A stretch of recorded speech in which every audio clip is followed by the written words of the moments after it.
Hello, how you doing? Welcome back to the channel. It's Monday, it's a new week, it's a new day, it's a new video. Hope you had a good weekend. I did, thanks very much for asking. And now I'm back to start this week with a new video on me ranking the Premier League badges. Before we crack on, please do subscribe to the channel. If you're new here, hit the bell so you get notifications every time I do a new video. Like the video, comment below with your thoughts on the ranking. Have I been fair? Have I been harsh? Let me know in the comments, and let me know other videos to do as well in the future, and I'll try and get them done. And follow my Patreon for a couple of quid a month. What am I doing there? You can help support the channel moving forward and get some rewards, including I've decided to start doing an extra ranking video every month just for patrons. So if you want more rankings, join the Patreon, you get that. And you get the name mentioned in the video show notes. Current patrons are right down there now. And then on the next tier up for a few more quid, you can join our Patreon. We talk about football most days as well, and you can chat to me most days on the Patreon. So there you go. Those are rewards you can get on my Patreon, and you're going to help the channel move forward. Right, this suggestions come from Jedi Monkey 873. Can you rank club badges? I'm going to do Premier League in this video, because otherwise videos will be 4 hours long. Maybe we'll do an EFL one at some point, maybe European, who knows. But today, as for the last few days and weeks on the channel, it's Premier League badges. So let's get into it, starting at 20th position with Brighton. Someone said in the comments recently, when are you going to do a video where Palace finish above Brighton?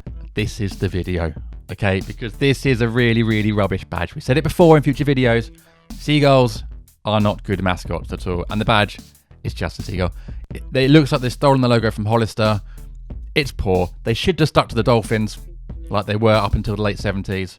It's a terrible nickname. It's a terrible mascot. It's a terrible badge. Sorry, Brighton fans. 20th. In 19th position, Burnley. Sorry, Burnley fans. This one's a bit of a mess. Looks like it's been made on MS Paint. I don't know what the little Lego stairs are there going up and down. Looks like a badge that hasn't been updated in about 40 years' time. So maybe get on board and do that, Burnley, and you might end up higher than 19th. In 18th position, it's Fulham. Fulham did used to have quite a traditional badge for a traditional club in a traditional ground, and they changed that a few years ago to this, where they've literally just got FFC, the initials, Fulham Football Club. It feels like it's sort of rude. It feels like it could be sort of swear words. We know it's not. It's very, very bland. It looks like the sort of thing that you might see in a sort of paper printing company. It's poor. Buck your ideas up, Fulham. In 17th position, it's Tottenham. Sorry, Spurs fans. It was a rebranding a couple of years ago. It was supposed to look like a cockerel. It looks like a chicken. Hasn't gone well at all.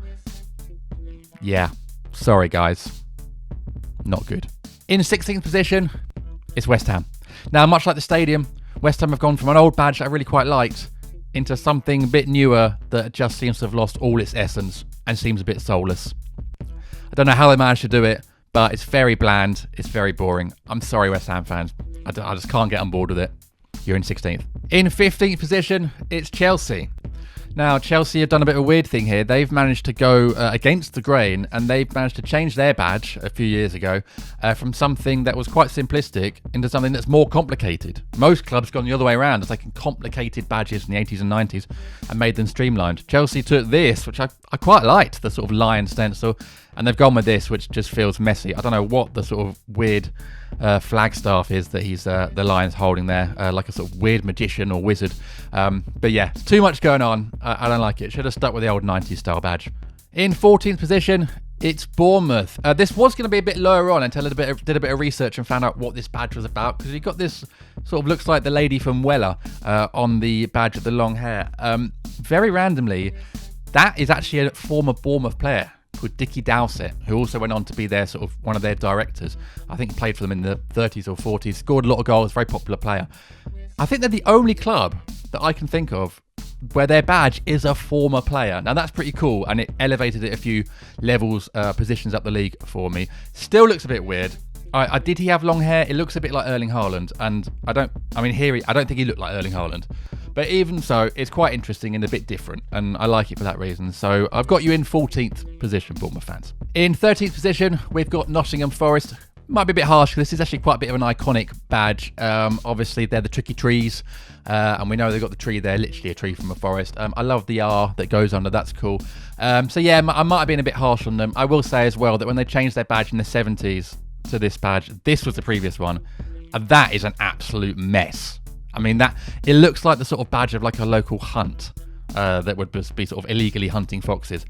At least they moved away from that. That's horrendous. But the current one, I don't know. I feel like maybe it needs another upgrade. It's a bit 70s, but I don't mind it. So yeah, Forest, you're in 13th. In 12th, Luton Town, a position I'm sure they'd be absolutely happy with this season in the Premier League. This is the Luton badge. Quite a lot going on. Feels a bit dated. Got the hat in there for the Hatters. Obviously, I quite like that. Extra points for that. This is the old Luton badge. I love this. This is great.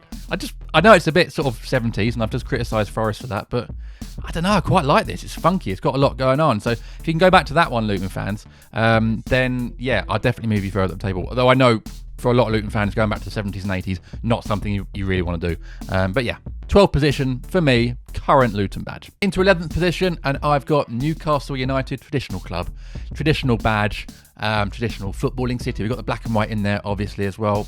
The reason I've got them a bit lower is they've got two very random seahorses in there. Why seahorses? I'd have thought, actually, given recent events, that horses would be the last animal you'd want on a Newcastle United badge. But there we go. Newcastle fans, explain that one to me. Very random, so that's why I've got them a bit lower down. You're 11th for me, Newcastle fans. We're getting into mid-table now. 10th position goes to Sheffield United. This is where we have, our stable run-of-the-mill clubs and badges, and this is classic for Sheffield United. You got the blades there. You got what looks, I'm guessing, the flower of Sheffield, the flower of Yorkshire, I'm guessing. Got the right colours. I do like a circular badge. Ticks every box here. It's not the best, it's not the worst, so firmly mid-table for me, Sheffield United. In 9th position, we've got Aston Villa. Now, Chelsea, pay attention. This is how you do a lion. This is how you do a badge with a lion in it. It's clean, it's simple, the colours are there, the lion looks more threatening, hasn't got a weird wizard's staff. That's how you do it. So Villa, well done. You're 9th in my list. In 8th, it's Crystal Palace. You can't really go wrong with an eagle on the badge, as I said before. It's a very cool nickname. Only team called the Eagles in the UK as well. This is a much better badge than they used to have. This was their previous badge where the eagle looked a little bit depressed. And this was the previous badge where the eagle looked a little bit like sort of a chicken pretending to be a phoenix from the flames. So they've definitely, the rebranding's worked for Palace.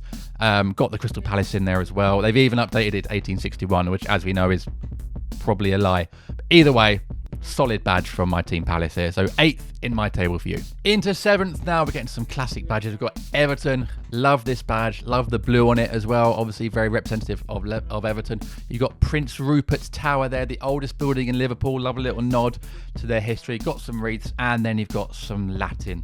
No idea what it says, but as we all know from football fans growing up, Latin is classy. It's got all the components there of a great badge. Well done, Everton. In 6th position, we got Arsenal. Now, when Arsenal updated their badge, there was a bit of controversy because the old badges were pretty cool, let's be honest. But this badge has grown on me. It's clean. You got the gun on there for the gunners. It makes sense. You know exactly who it is. It's quite distinctive. The colours are nice. So, yeah. Arsenal, if I'd done this a couple of years ago, would be lower down. But do you know what? The badge, much like the club in recent years, has grown on me. So well done. You're 6th in my list. Into the top 5. And at 5th, I've got Liverpool. They know how to do badges in the Northwest, don't they? This is a very classic badge. Got the liver bird on there, of course. We've got You Never Walk Alone. That obviously adds elements to it. We've got the bits from above the gate as well, which you can then see at the ground. Lovely components. Great colours. Got the bit of the green in there, which is a nice little bit of trim. Hey, it's a classic badge. Can't do too much wrong there. So well done, Liverpool. You're 5th. In 4th, it's Wolves. Maybe a bit higher than people would expect this one. I really like the Wolves badge. Looking back in history, they've had some mental badges, Wolves. But I love the one they've settled on, I guess about 20 or 30 years ago now. But it's a great badge. It's quite threatening. It feels quite modern. You know exactly who it is by looking at it. The colours, the eyes of the wolf. You know it's a wolf. Works well on the shirt. Well done whoever designed that. It was probably Steve Bull. Great badge. You're in top 4. Into top 3, and at 3, I've got Brentford. One of the few clubs whose rebranding really worked. This was their old badge. Lots going on, but not too bad. We quite like it. Could be like a cricket badge, to be honest. Cricket club badge. This is their new badge. Absolutely. We love the bee on there. Bees are cool animals. Always look good on a badge. Again, like a circular badge. Got all the right components. Not too messy. It's clean. You know exactly who it is by looking at it. Love it. Well done, Brentford. Top 3. Into top 2, and if you've been paying attention, there's 2 clubs left from the same city. And at number 2, it's Man City. This is a great badge. I loved it. Big nod to Manchester's shipping canal history with the ship and the 3 stripes in the bottom half, which are nods to the 3 different rivers in Manchester. Love it. It's a great clean badge. Colours are good. Again, it's circular. We know exactly who it is. Well done, Man City, man. They're good at everything, Man City, really, aren't they? But yeah, they've come second in my table. Well done. Which leaves Man United at number 1. Well done, Man United. Now, this might be biased because I'm a child of the 90s. So in the 90s, we saw the Man United badge everywhere, and I hated Man United. And it's taken me a long time, and there's still a bit of resentment there. But you can't deny this is a really strong badge. It's very iconic. The red devil in there, I mean, you know, it's seared into my memory, this badge. The colours are strong. Again, we got the ship there for the nod to Manchester shipping canal history. It's a very strong badge. Better than our old badges. Definite upgrade. So well done, Man United. I'd say it's probably the most iconic badge in English football. So well done. That's my list of badges. There we go. Was I harsh? Was I correct? Let me know in the comments below. Like the video if you enjoyed it. Subscribe if you're new here. And join my Patreon where you can get extra ranking videos every month and get mentioned in the video below every video I do. So yeah, and it'll help the channel grow forward. Right, that's it. Back tomorrow with another video. Until then, take care. See you again soon. Bye.